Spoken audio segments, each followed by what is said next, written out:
Hi again then guys, and welcome to another installment of Rivals on Gran Turismo 6, and in this particular showdown we are pitting Gran Turismo 6 top trucks, that's pickup trucks in particular, in a head-to-head battle. And we will incidentally also probably feature a showdown of SUVs in a future installment of Rivals, but for now we're focusing on trucks, and the trucks that we're pitting head-to-head are from Ford, Chevy, Dodge or Ram, Toyota and Daihatsu, because you've got to have some comic relief in there, and that's what the Daihatsu Midget represents. It's tiny, it's cheap, it's far less powerful than the other trucks here, and really it's only barely a truck. It's the kind of truck that you pull out if you need to carry a toothbrush, for instance, but apart from that, not much else. In fact, you could park this car in the loading bay of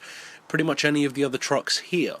Now, the trucks that we have all have their own distinct advantages. Some of them have disadvantages, but generally speaking, they're all pretty good in their own way, and they're all unique. And if you would like extra information about these, you can find that in the playlists at the end of this video, or in the description down below as well. But for now, let's consider each car on its own. First up we have the Ford F-150 SVT Lightning, and whereas usually trucks are designed with utility in mind, this is much more of a performance machine. It is very much so a sport truck. It's rear-wheel drive, it's lighter than some of the other trucks here, it's very powerful, even in its stock form. It's basically the Mustang of trucks, and that's exactly what it's supposed to be.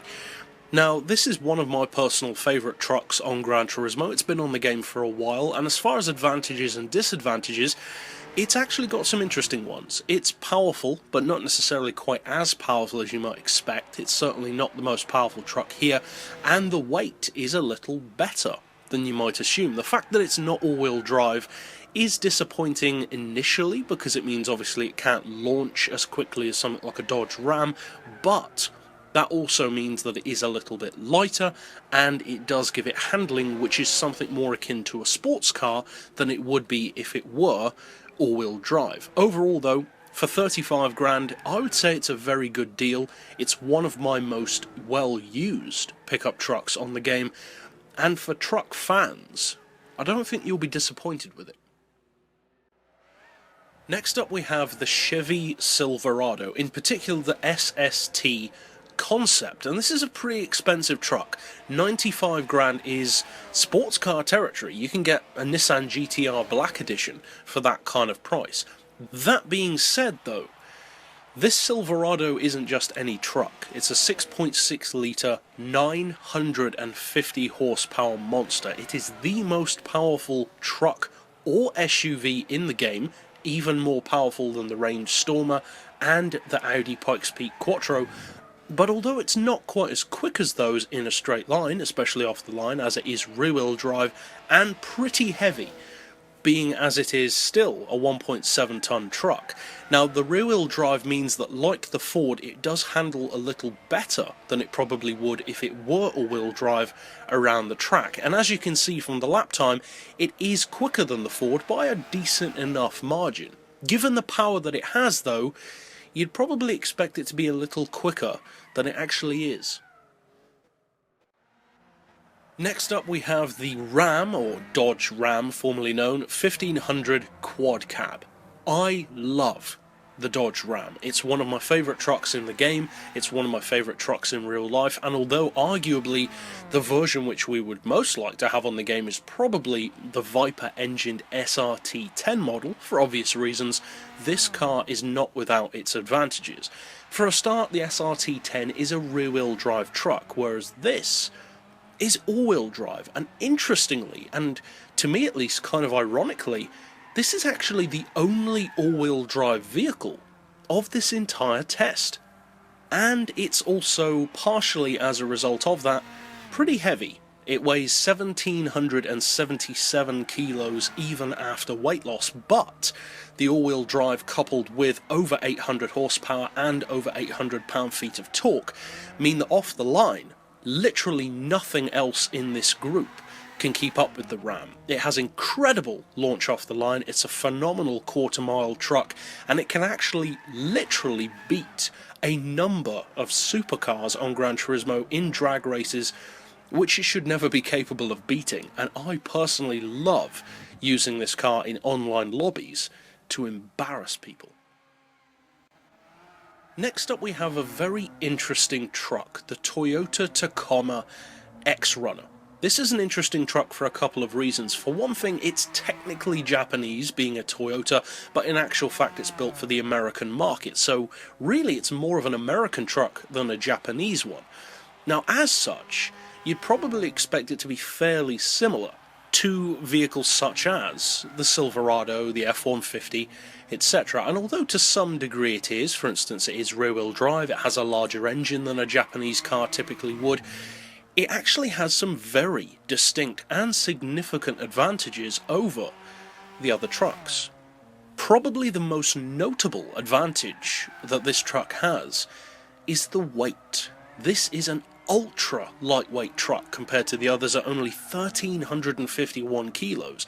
That means that you can throw this thing through corners with far more accuracy than you can with a much larger, more cumbersome Silverado or Ram.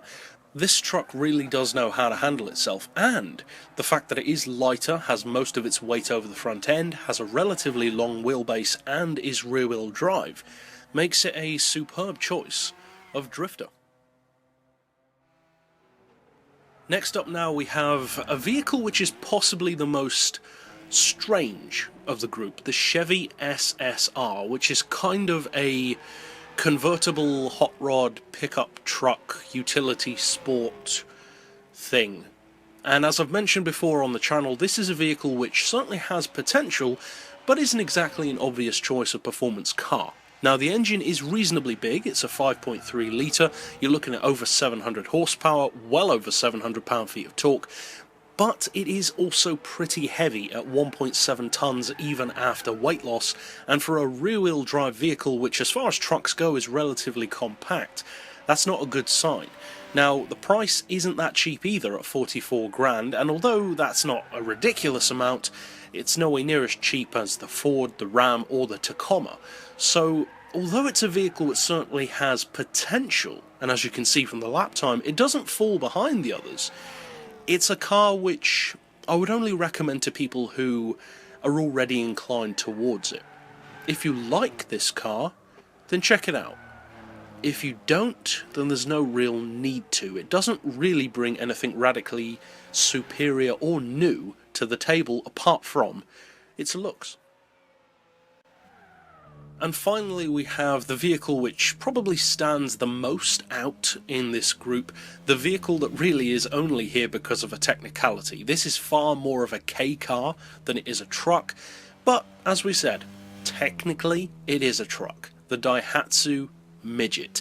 Now personally I love the old 1963 three-wheeler version of the Midget which we had on Gran Turismo 4. That was a really great little collector's piece. This car, on the other hand, doesn't really have that flair to it. It's much more of just a commercial vehicle. That being said, the Midget does have some very interesting and kind of ironic advantages over the other trucks here. For a start, it's the cheapest. In fact, it's one of the cheapest cars in the game at just under 6 grand, and it is, as you'd hope, a lot lighter than the other trucks here. It weighs just over half a ton, which is roughly a third of the weight of even the best of these other trucks. So it's not without its advantages.